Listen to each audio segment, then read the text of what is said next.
Bonjour à tous et bienvenue sur ma chaîne La Cuisine de Nas. Aujourd'hui c'est l'Aïd, je vous souhaite une bonne fête, je vous dis Eid Mabrouk. Je partage avec vous aujourd'hui la préparation de mon repas de midi. C'est le charchoura, plat traditionnel. Je vais tout d'abord commencer par préparer la pâte. Comme vous avez vu, j'ai mis de la semoule et de la farine avec un peu de sel. Je viens mélanger avec un peu d'eau, puis ensuite je vais la mettre dans mon pétrin pour qu'elle pétrisse un petit peu. Pour la quantité de la semoule, donc c'est l'équivalent par exemple de un bol de semoule avec une demi de farine. Et ensuite, en fait, c'est comme la pâte à msemen, presque pareil. Donc là, je viens la ramasser un petit peu avec les mains. Et ensuite, je vais la mettre dans un bol filmé, je vais la laisser reposer. Voilà, comme vous voyez, la pâte, elle est très lisse, elle est souple, donc il ne faut pas qu'elle soit collante.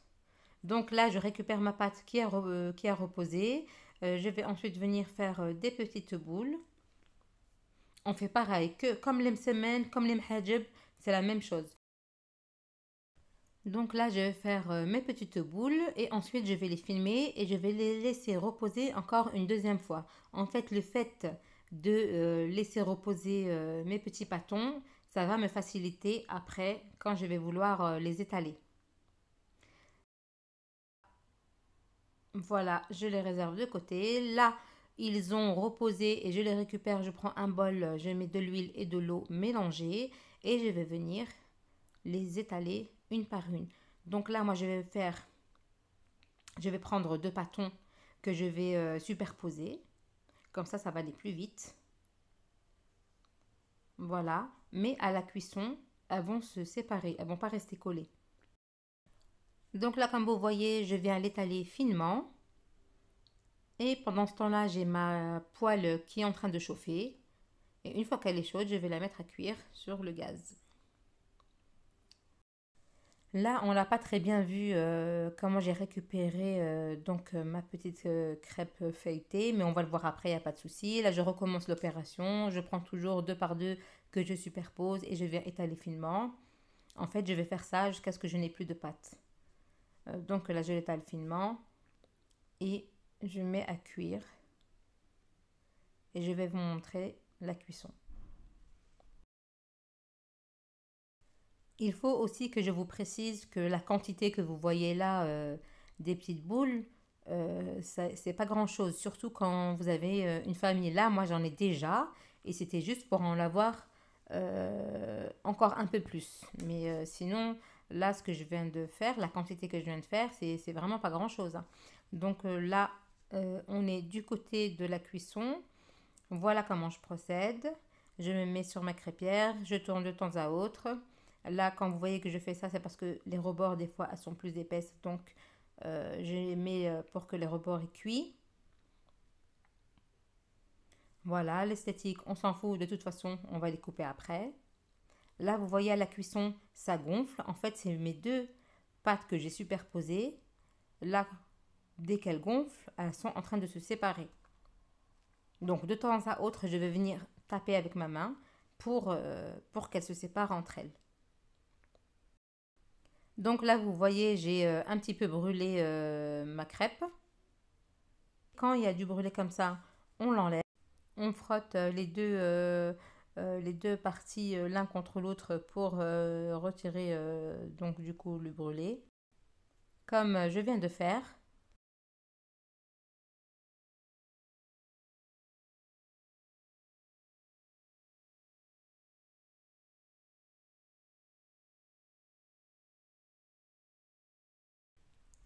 Donc je continue ma cuisson et bien sûr je ne peux pas cuire toute ma pâte et après aller couper, ça va pas se couper. Il faut vraiment que je cuis et je coupe au fur et à mesure. Parce qu'une fois refroidi, eh ben, je sais pas, c'est élastique, c'est difficile, donc on fait au fur et à mesure.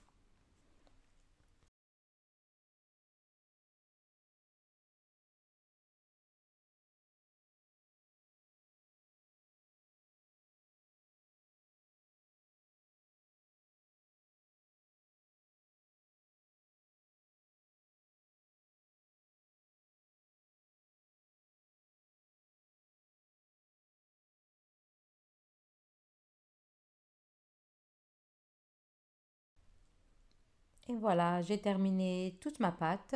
Donc, comme vous voyez, la quantité que je vais de faire, ça m'a fait un bon plat. Mais malgré ça, pour moi, c'est pas assez. Donc là maintenant, je vais préparer ma sauce. Donc je vais faire une sauce avec des cuisses de poulet et une autre avec des morceaux de gigot d'agneau. Donc comme je vous ai dit, je vais faire deux sauces, une avec le poulet et une avec la viande, et une piquante et une qui n'est pas piquante. Donc il me faut deux marmites. Je vais faire une très grande marmite parce qu'on sera beaucoup et une cocotte un peu plus petite. Donc là, j'ai mis mes marmites à chauffer, je mets de l'huile, je vais ajouter donc ma viande, d'un côté donc ma viande d'agneau et de l'autre mes cuisses de poulet.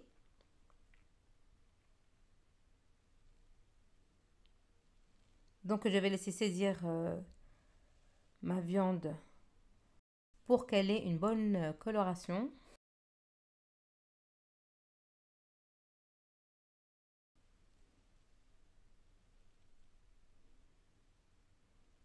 Voilà, une belle couleur dorée. Je vais ensuite venir, alors le charchocha, la base de ce plat, c'est les oignons. Les oignons, il faut vraiment une grande quantité. C'est pas une sauce où elle va être liquide comme une soupe ou quoi. Non, il faut qu'elle soit épaisse. Il y a vraiment beaucoup, beaucoup d'oignons. Celui qui n'aime pas les oignons, eh ben, il n'aimera pas ce plat. Donc vraiment une bonne quantité d'oignons. Et encore, moi je les ai hachés, mais dans la recette initiale, vraiment à l'ancienne, elles mettent carrément des gros morceaux qu'elles font au mortier. Et il faut vraiment aimer les oignons. Donc nous, ça va, maintenant on les hache, mais voilà quoi. Donc je laisse revenir. Je viens ajouter ensuite la tomate concentrée.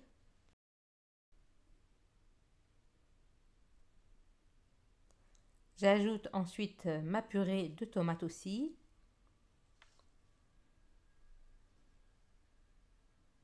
Voilà, je dispatche mes ingrédients entre les deux marmites. J'en mets bien sûr plus dans la grande que dans la petite.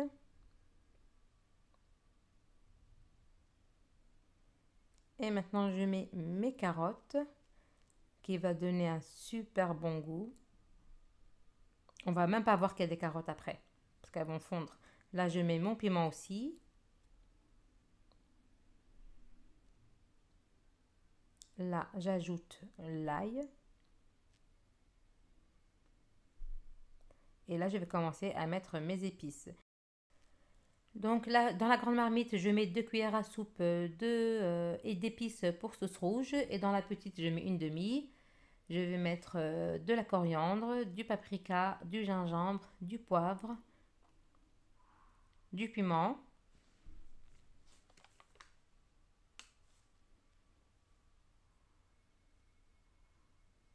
Voilà. Dans la grande marmite, donc je mets 2 cuillères à soupe. Et dans ma petite cocotte, je mets qu'une demi-cuillère. Sauf pour le piment et le poivre, je vais mettre qu'une seule cuillère à soupe. Et dans ma cocotte, une demi.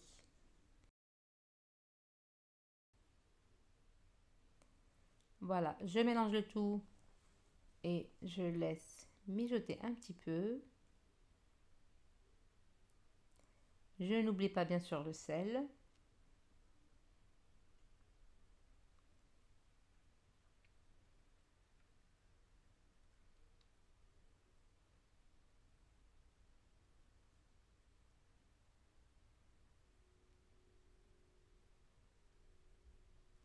Alors il faut vraiment laisser mijoter pour que la tomate, euh, on sait que la tomate elle est acide, mais en la laissant mijoter comme ça va enlever de son acidité. Là j'ai mis la coriandre hachée aussi. Je laisse bien revenir ma viande, comme ça elle aura plus de goût en la laissant mijoter et avant d'ajouter l'eau chaude.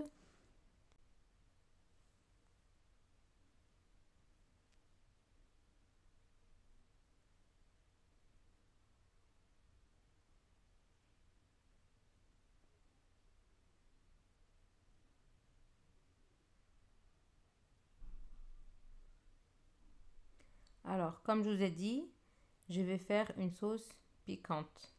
Donc là, je viens d'ajouter mon épice piquante plus dans ma cocotte minute.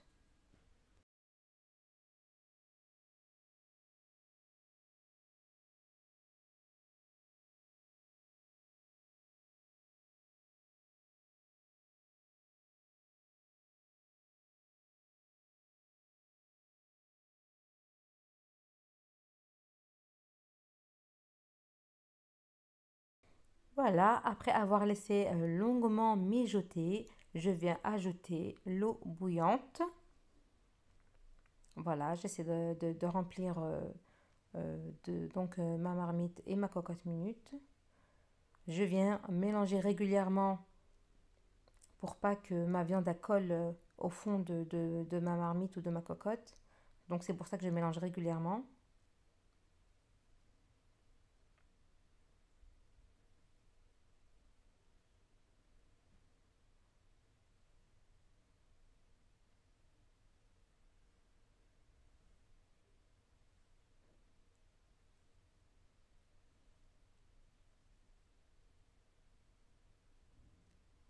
Et ensuite, je vais pouvoir laisser cuire tranquillement.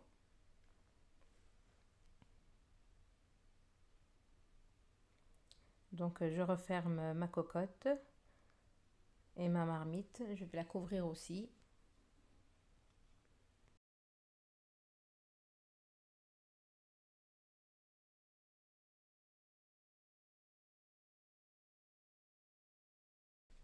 Et voilà, je reviens donc vers ma marmite et ma cocotte. Mon poulet est cuit, je le retire, je le mets dans un plateau. Et je vais vérifier la cuisson de ma viande. Elle est cuite, donc je vais la retirer aussi.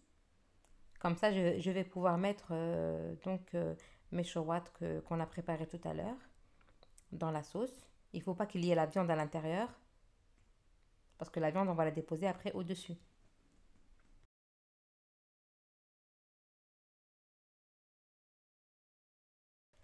Alors là arrive le moment où je vais servir. Donc j'ai séparé, j'ai pas voulu mettre dans la grande marmite, donc j'ai séparé dans deux petites marmites au lieu de mettre dans la grande. Donc là je vais mettre la pâte qu'on a préparée. Je sais pas comment je vais vous appeler ça, la pâte, les crêpes, les chawat. Nous on dit les chawat, le ftet en fait, c'est même pas les chawat, c'est le ftet, on appelle ça le ftet. Voilà les petits bouts de pâte. Voilà, on en met une quantité suffisante. Voilà, là il y a trop de sauce. Il ne faut pas aussi que ce soit trop sec parce qu'il faut lui laisser un peu de sauce pour qu'elle puisse cuire à l'intérieur. Parce qu'elle va absorber en fait la pâte. Dans ma troisième marmite là-bas, il y a le poulet qui est en train de chauffer. En fait, je voulais le mettre au four pour lui donner une coloration rouge, mais j'ai pas eu le temps. Donc, je vais le déposer tel quel. Mais quand on a le temps, c'est mieux de le passer un petit peu au four quand même. Donc là, je laisse mijoter.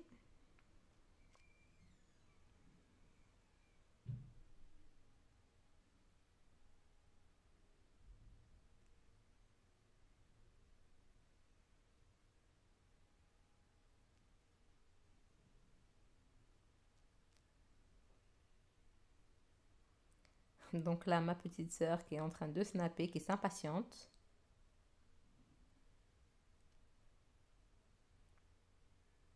Elle s'impatiente tellement qu'elle voulait goûter.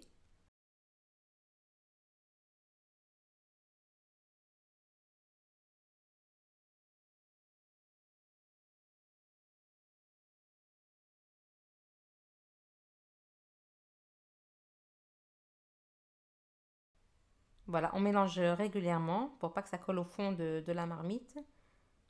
Voilà encore la parasite qui veut encore goûter alors que c'est la même sauce.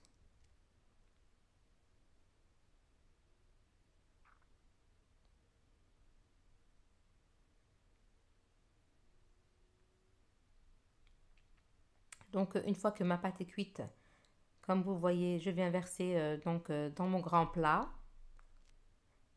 Voilà, c'est un plat convivial et familial. On les fait aussi dans les mariages, hein, comme je vous l'ai dit auparavant. Mais le jour de l'Aïd, faut pas louper. Alors je mets un peu de coriandre ciselée au-dessus. Je vais mettre aussi un peu de piment coupé. Voilà, comme vous voyez. Et ensuite, je vais poser mes morceaux de viande. Dans un plat, je vais mettre les morceaux de viande et dans un autre, je vais mettre les cuisses de poulet.